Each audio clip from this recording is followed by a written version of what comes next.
लेके सिलने के लिए बैठती है। बचपन में तो पता नहीं चलता था, लेकिन देखा कि कई वर्षों तक वो जब मामा के यहाँ नहीं गई, मैं बड़ा जिद करता था कि मम्मी चलो मामा के यहाँ चलते हैं, तो वो कहती थी कि नहीं। लेकिन जब जैसे-जैसे मैं बड़ा हुआ तो पता चला कि उनके पास में कोई साड़ी नहीं थी कि वो मामा के घर जाती। बिना साड़ी के वो किसी से मतलब कैसे फटे हुए साड़ी पहन के कोई आदमी कैसे कहीं पे जा सकता है।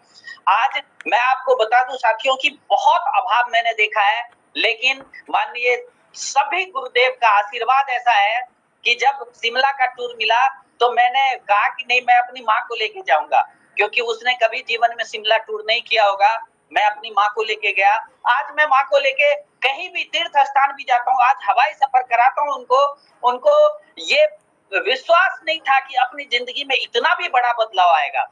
लेकिन ड्यू टू आरसीएम बिजनेस, साथियों मैं आपको बता दूं, मैं इंटर में एक बार फेल हो गया। पढ़ने में मैं बहुत तेज नहीं था, मैट्रिक भी किसी तरह से की, मैथ में मेरे 30 नंबर थे और इंटर में फेल हो गया। पिताजी ने कहा कि अब नौकरी कर लो कहीं पे, लेकिन मेरे मन में, मैं आपको पहले ही बता चुका हूं कि मैं मन से गरीब नहीं था, मन मेरा अमीर था, मन मेरा बहुत उछाले लेता था, इसलिए मैं कहीं टिक नहीं पाया, कहीं मैं नौकरी नहीं कर पाया। लोगों ने एक चीज का ठप्पा लगा दिया कि भाई तू कामयाब नहीं हो सकता।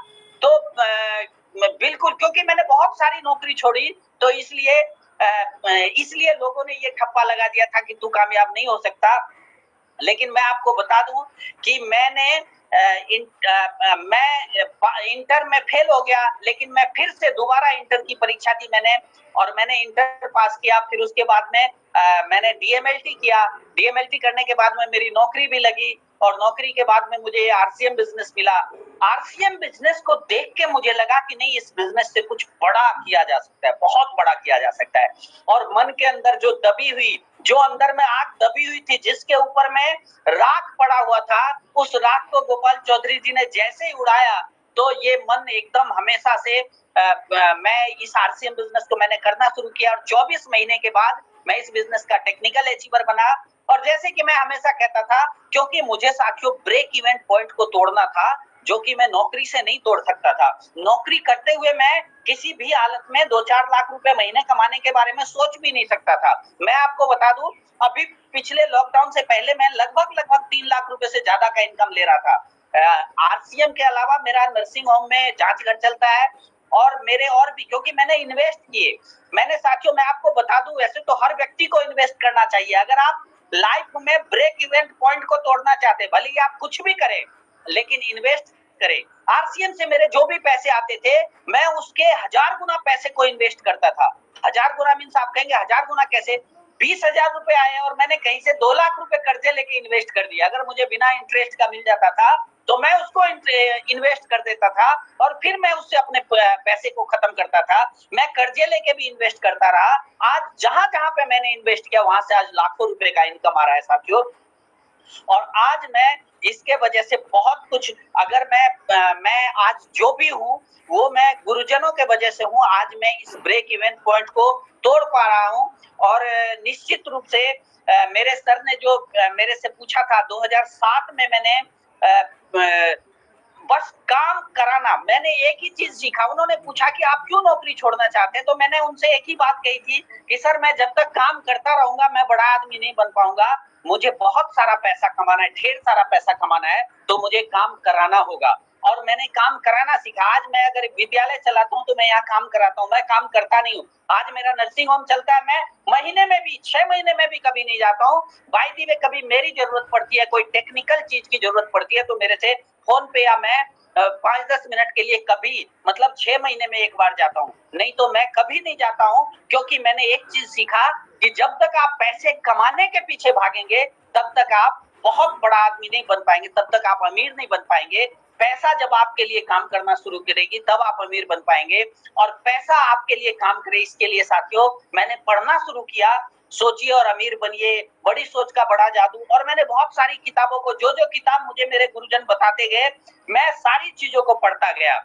और मैं आपको बता दूं, मैंने इस बिजनेस में कामयाबी के लिए 4 घंटे शुरुआत में काम करने शुरू किए। आधा घंटा मैं बुक रोज पढ़ता था, अभी भी पढ़ता हूँ। आधा घंटा मैं वीडियो रोज देखता था, अभी भी देखता हूँ। और डायरी पेन लेके देखता हूँ, बुक भी पढ़ता हूँ तो डायरी पेन लेके पढ़ता हूँ। 1 घंटा प्लान रोज दिखाता था मैं, 1 घंटा मैं रोज फॉलो अप करता था।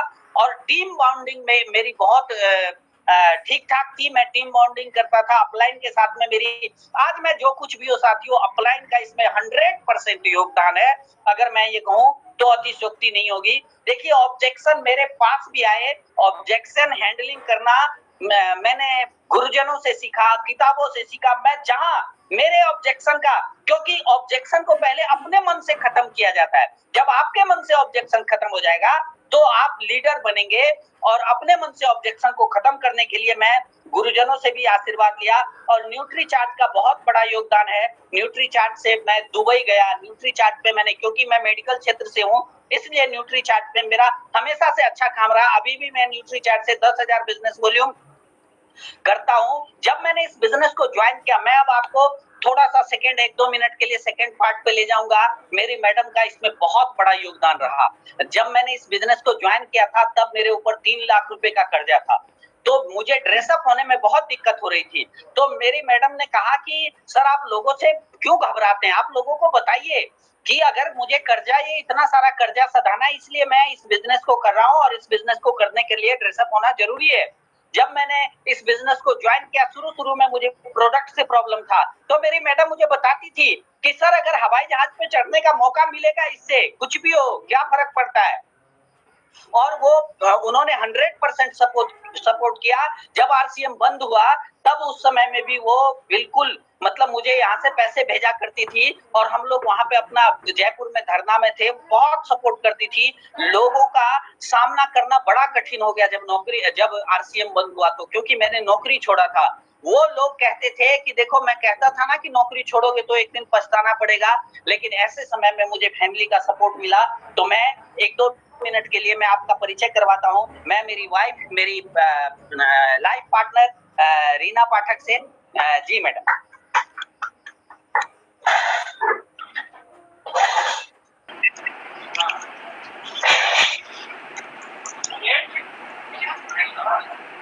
सभी गुरुजनों को प्रणाम। जय आरसीएम। आज इस सिस्टम में 13 साल से सर के साथ में सीखते हुए जो थोड़ी बहुत मुझे अनुभव हुई, उस अनुभव को मैं आप लोगों के सामने शेयर करना चाहती हूँ। सर ने मेरे बारे में आपको बहुत कुछ बताया।